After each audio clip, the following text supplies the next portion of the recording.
зборови на охрабрување. Ја слушате програмата Охрабрувачки зборови од авторот Дарлин Сала. Како да пронајдеш радост во својата тага?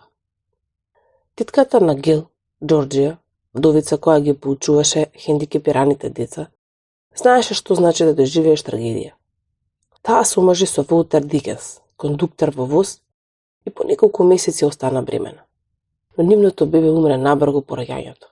Додека уште беше во болница и закрпнуваше од породувањето, беше известена дека Волтер загинал во несреќа со воз. Гил праша: како човек си го составува назад животот, откако ќе искуси двоен удар од оваа големина? Како човек може да се справи со таква неиздржлива болка? За тетка Џорџија одговорот дојде при потрагата на овој принцип. Таа одлучи да им однесе радост на другите. Повеќето од нас под овие околности би се занимавале со враќањето на радоста назад во нашите животи. Но тетка Џорџија откри дека кога се вложувала во животот на децата кои имале огромна потреба од незината помош, таа постигнувала исполнетост. И да, вистинска радост и покрај незината тага. Библијата вели: плачот доаѓа навечер, а радоста наутро. Псалм 35. Кога станува збор за страдањето, Исус е примерот што треба да го следиме.